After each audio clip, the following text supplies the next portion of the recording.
Olá, fisioterapeutas, olá, terapeutas ocupacionais da circunscrição do CREFITO 1. Sejam muito bem-vindos a esse bate-papo em que nós vamos detalhar, conversar com mais detalhes sobre os desafios da terapia ocupacional para esta nova gestão do CREFITO 1.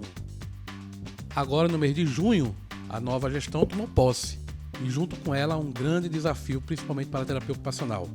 Uma profissão de suma importância para a saúde brasileira e que, neste novo colegiado, manteve sua composição na diretoria e a sua importância devida para um conselho regional como o CREFITO 1.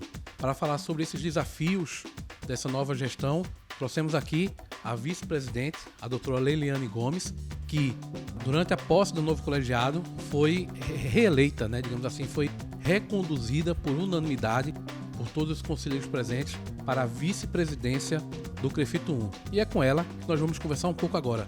Doutora Leiliane, muito obrigado aqui por aceitar o nosso convite. Por nada, estamos aqui à disposição.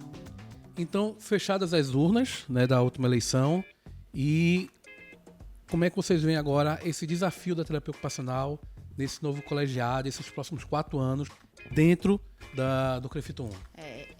Inicialmente, o que eu acho que é importante os fisioterapeutas e terapeutas ocupacionais compreenderem é que durante esse processo de capacitação e da gente poder tomar posse, então a gente conseguiu aprovar a presença de 3 efetivas terapeutas ocupacionais e 3 suplentes, Isso a gente vinha nesse processo de construção coletiva que o CREFITO 1 sempre honrou, não é de hoje, ele é histórico.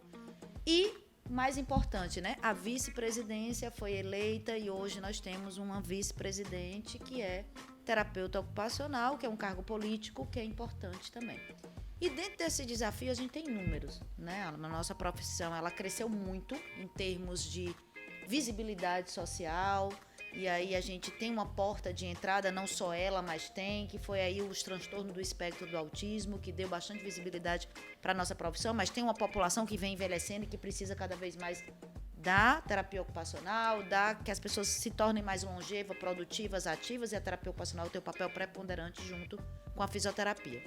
Então, a questão da necessidade social é indiscutível, E aí a gente tem alguns desafios políticos mesmo, de reconhecimento ainda, embora tenha uma visibilidade com esse público especificamente. A gente tem desafios de fazer articulações políticas com gestores, tanto públicos, municipais, estaduais e federais, explicando o papel da terapia ocupacional em todas as políticas, Então, a terapia ocupacional hoje ela não só está no Sistema Único de Saúde, nós estamos inseridas no Sistema Único de Assistência Social, no lazer, no sistema presidenciário, na cultura, dentro do tripé da Seguridade Social também nós estamos presentes. Então, tem terapeutas ocupacionais hoje compondo em INSS. Então, o campo de atuação ainda é muito vasto.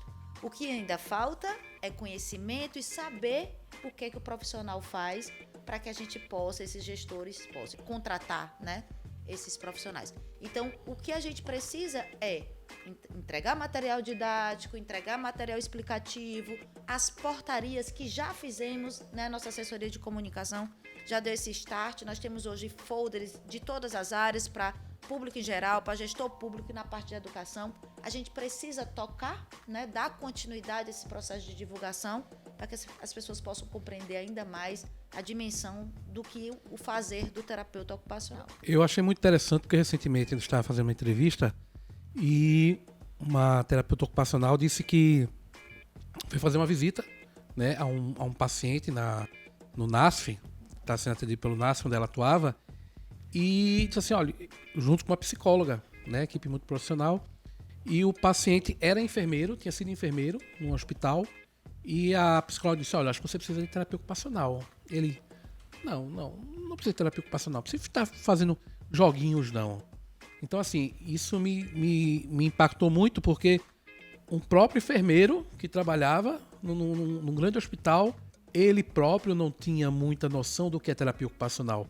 Então, quando a profissional de terapia ocupacional foi lá conversar com ele, mostrou o que eles poderiam fazer, foi que abriu a mente dele e ele fez, não, realmente, eu não sabia como funcionava, eu quero e eu acho que vai ser bom para mim. Então, esse desconhecimento da profissão também é um grande desafio também, É um desafio. E que está sendo melhorado agora visto a grande quantidade de cursos de terapia ocupacional que estão abrindo, principalmente nas faculdades particulares. Isso, aí a gente entra já em outro desafio, né, Álamo? Que é justamente a expansão, né, de novos nascedores de terapeutas ocupacionais, que é isso a gente coloca dentro das instituições de ensino superior no nosso país, né? Eles são os novos formadores, né? E aí a gente está abrindo vários cursos de terapia ocupacional, não da forma que gostaríamos, né? Alguns que ainda a gente, embora... E aí eu acho que a gente tem essa batalha de luta, né? Que a gente entende que é necessária a abertura e a expansão, mas a gente luta para que seja presencial, por entender que profissional da saúde existe algumas questões que são específicas, né, daquela relação dual entre ele, o método ou a técnica que ele está usando e o paciente, né? Então a gente vem hoje, um desafio tentando aprovar um curso de terapia ocupacional na Universidade Federal do Rio Grande do Norte, né, que a gente está nas etapas finais para devolver a Prograde. A gente já está nesse processo desde 2013. Esperamos que agora, de maneira positiva, a gente consiga realmente fazer a abertura desse curso, né? A abertura já está aberta, que possa realmente entrar alunos. Já são 10 anos, né? Já podendo ser formados vários TOs, né? Que podiam estar no mercado lá do Rio Grande do Norte. Temos como desafio, porque nos nossos 4 estados, todos temos universidades públicas, só não no Rio Grande do Norte. Agora, recentemente, abriu uma presencial, que a gente vê com bons olhos, mas uma privada, e a Política Nacional da Terapia Ocupacional, a gente quer a abertura nas universidades públicas, porque vai ter um processo de continuidade. A demanda existindo ou não existindo, o curso está lá e o curso foi aberto, né? A universidade privada, às vezes, a gente tem uma dificuldade. Não tem demanda, fecha-se o curso, abre curso, e a gente não quer. A gente quer um processo contínuo de formação de novos terapeutas ocupacionais em todo o território brasileiro. Por quê? Porque a população precisa. Hoje, nós temos um outro desafio. Nós temos poucos terapeutas ocupacionais, por exemplo, no Rio Grande do Norte, disputando, não tem nem disputa, vaga lá, ociosa, porque tem a demanda de terapia ocupacional, os pacientes precisam do serviço e o paciente está descoberto totalmente do serviço de terapia ocupacional. E esse desconhecimento, inclusive por parte dos profissionais da saúde, é muito comum, infelizmente, mais do que imaginamos, porque o objeto de intervenção do terapeuta ocupacional, ele é um objeto baseado no teu dia a dia, no que tu faz, na tua rotina, da hora que tu acorda, da hora que tu dorme. Com certeza você, para chegar ao seu labor, ao seu trabalho, você tomou banho, você escovou os dentes, você pegou uma condução, você teve que raciocinar e criar estratégias cognitivas, motoras, sensitivas, percepto-cognitivas para executar, e até agora para executar o teu trabalho.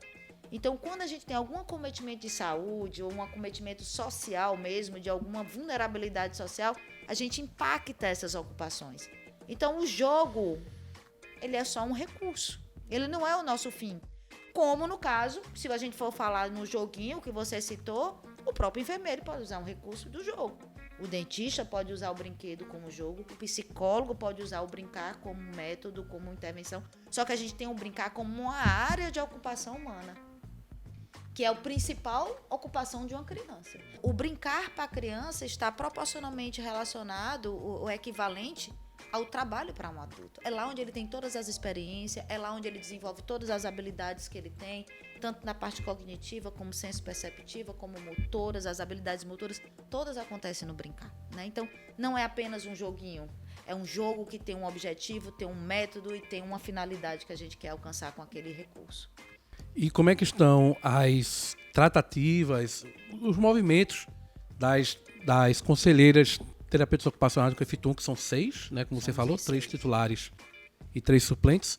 Como é que estão esses trabalhos de vocês para tentar alavancar, continuar, na verdade, alavancando o nome da terapia ocupacional dentro da circunscrição do CREFIT 1? Então, a gente está já nos reunindo. Sábado agora a gente fez mais uma reunião, né? Tivemos uma plenária, nossa primeira plenária da nova gestão, onde todas participaram e elas vêm participando de forma ativa. Nós entendemos que temos uma extensão ainda muito grande, são 4 estados da região Nordeste. E uma pessoa só ou 2 não é suficiente. Se você me perguntar se essas 6 são suficientes, ainda não é. Por isso que é um outro desafio, a gente pretende futuramente, né? A gente já tem algumas iniciativas e algumas ações na perspectiva de criar um conselho só de terapia ocupacional e um conselho só de fisioterapia, por entender que 18 conselheiros é importante para cada unidade federativa, tanto da fisioterapia como da terapia ocupacional. Então, nós temos uma perspectiva de anotar, né, fazer uma ferramenta de planejamento estratégico de todos os nossos objetivos, e aí a gente vai traçar metas a curto, a médio e a longo prazo durante essa gestão.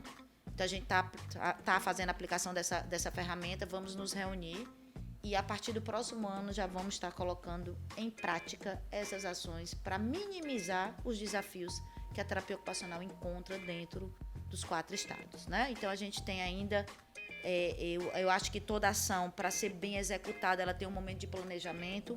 Nós estamos justamente nesse momento de planejar essas ações para que a gente possa, de uma maneira mais assertiva, poder contribuir e poder devolver, né, à sociedade uma excelente terapia ocupacional, com ética, com decoro, né, com urbanidade, né, que é o que a gente espera dentro de um conselho de ética.